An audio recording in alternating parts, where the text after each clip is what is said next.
May 1943, Pacific Theater. The jungle surrenders. A young Japanese soldier, half-starved, feverish from malaria, raises empty hands to American Marines. He expects a bullet.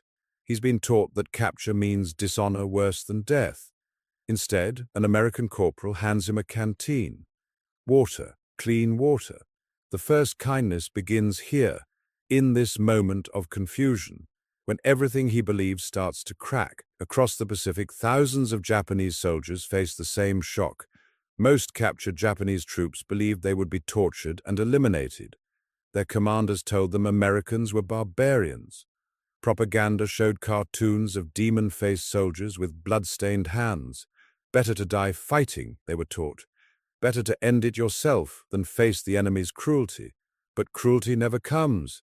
Instead, on hospital ships crossing the Pacific, wounded Japanese prisoners receive medical care identical to what American troops receive.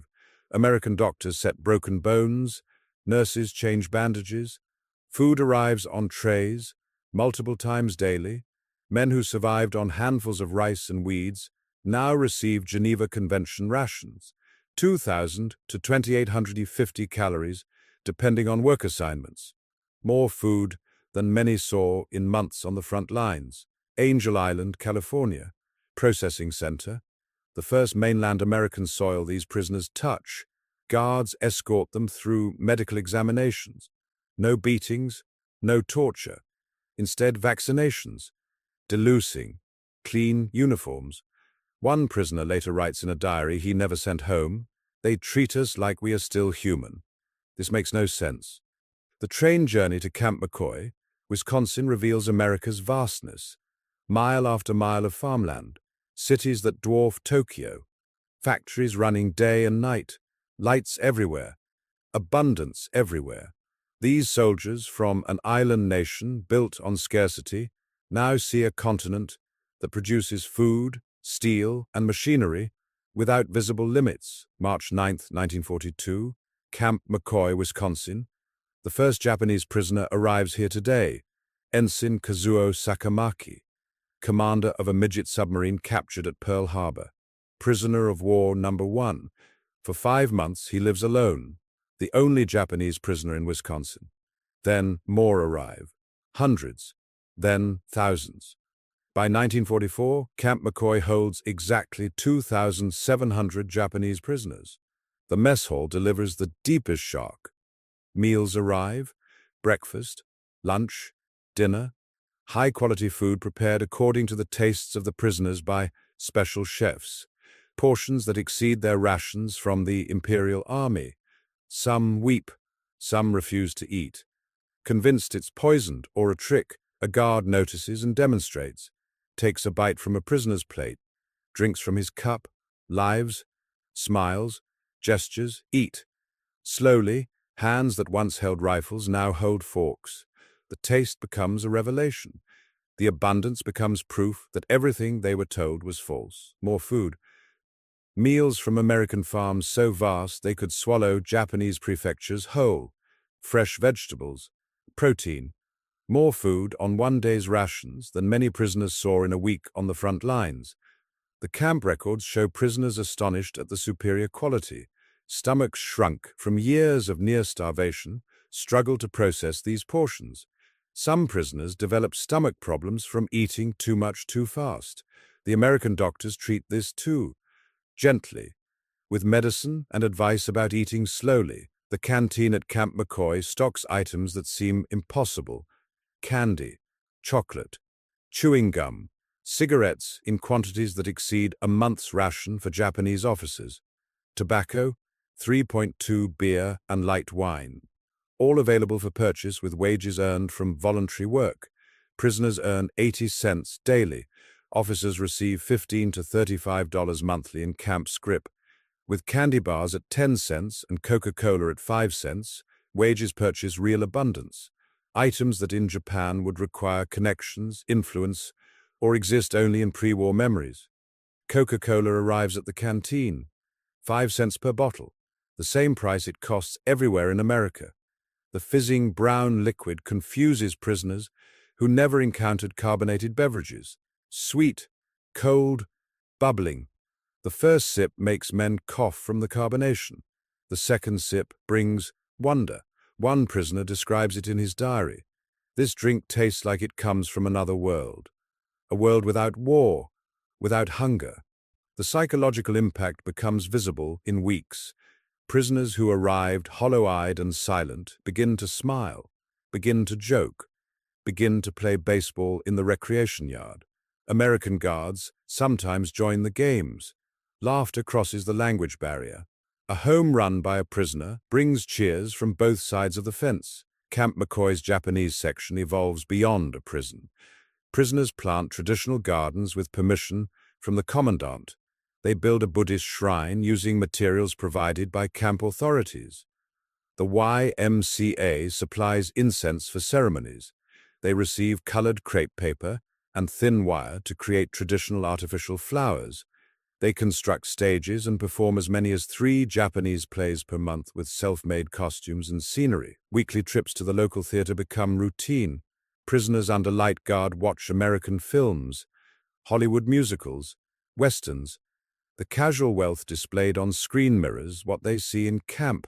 Characters drink Coca-Cola like water.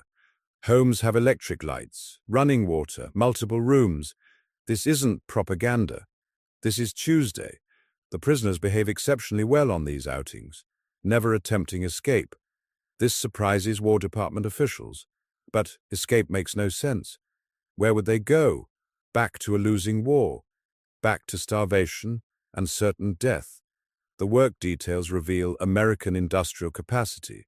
Prisoners assigned to canning factories watch production lines that process tons of vegetables hourly. Machines do the work of hundreds of hands.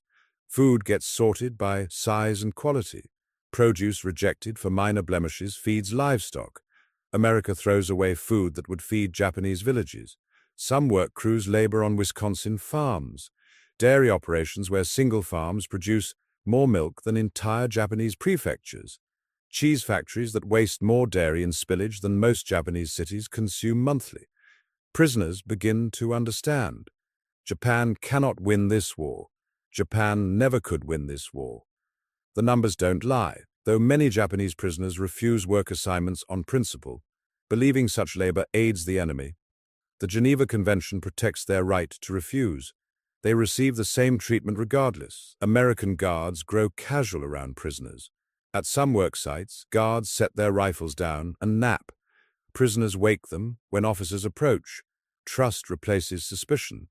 The contrast with expectations becomes absolute.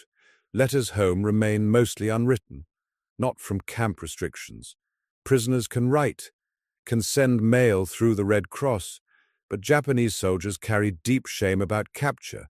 Better their families believe them dead with honor than alive in enemy hands. Better silence than admitting survival. But some write anyway. Private letters, personal diaries, documents hidden and saved. One prisoner writes, "I cannot send this to my mother. She would not believe that enemy prisoners receive such treatment. She would think I've lost my mind or dishonor the family with lies. If America treats enemies this well, what does America give to friends? If American prisoners eat according to Geneva standards, what do American soldiers eat? If enemy camps have abundance, what exists in American civilian life? The logic becomes inescapable. Japan fights a nation so wealthy, it treats captured enemies better than Japan treats its own troops. News from the Pacific brings confirmation. Battle after battle lost, islands retaken, the tide turned irreversibly. Prisoners at Camp McCoy hear this news and nod. They saw this coming. They saw it in the canteen. They saw it in the waste. They saw it in guards who could afford to be kind. Meanwhile, across the Pacific, Allied prisoners in Japanese camps face different mathematics. 27 to 40% mortality rates, 35,500 deaths among 132,000 Western Allied prisoners, 7 to 10 times deadlier than German camps, systematic starvation causing American POWs to lose an average of 61 pounds, routine beatings affecting 90% of American prisoners, the Bataan Death March, the Burma-Siam Railway with its 40% mortality rate, Hell ships where 22,000 prisoners die in unmarked cargo holds. Japan signed but never ratified the Geneva Convention. In practice, systematically violated both Geneva and Hague rules, despite stating they would apply standards. The promise meant nothing. Spring 1945 brings different news. Germany surrenders. The European war ends. American industrial might now focuses entirely on Japan. Prisoners at McCoy understand what their families in Japan cannot. The nation that gave them adequate food and medical care now turns its full attention westward. This means annihilation or surrender. There is no third option. August 1945. 2 atomic bombs fall. Japan surrenders. The war ends. Prisoners at Camp McCoy receive the news with complex emotions, relief that the dying stops, grief for lost comrades and devastated homeland, guilt about surviving while others perished, but also understanding that came from adequate rations and medical care, understanding that came from kindness where cruelty was expected.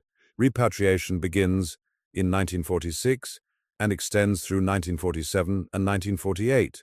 The United States retains almost 70,000 POWs until late 1946 for dismantling military facilities. British authorities hold prisoners until October 1947. Soviet repatriation stretches into the 1950s. Some prisoners don't return for decades. Japanese prisoners from American camps board ships bound for Japan. They carry knowledge that will remain largely silent. They return to devastated cities, burned towns, starving families, and they carry stories they cannot easily share.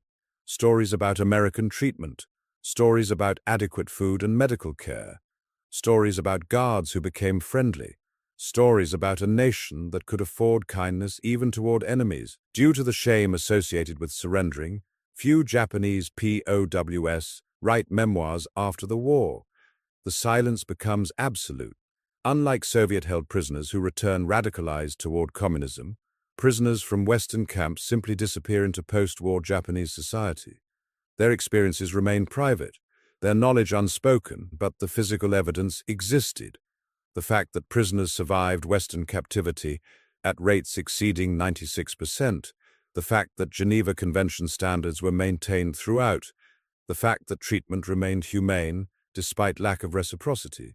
Decades later, in rare interviews, former prisoners speak about their Camp McCoy experiences. Many describe the adequate food and medical care as a turning point, the moment they understood the war was lost, not from battle reports, not from propaganda, but from the simple fact that enemies received treatment their own officers never provided. One former prisoner, interviewed in 1983, states, "I expected death and received medical care. I expected torture and received vaccinations. I expected starvation and received adequate rations. Everything I believed about America was wrong. Everything I believed about my own country was a lie." Former Camp McCoy prisoners report being exceptionally pleased with their treatment at exit interviews. They call it outstanding, far from the picture of pain, torture, and neglect painted by the Japanese government. The words come from official War Department documents. The Japanese POW experience in American camps stands as history's quiet testament. Approximately 5,000 Japanese prisoners crossed the Pacific to continental United States. A small number compared to German POWs. A small number because Japanese military culture discouraged surrender. A small number because most captured Japanese transferred to Australia and New Zealand after September 1942. Men who expected death found humanity. Men who expected starvation found Geneva Convention standards.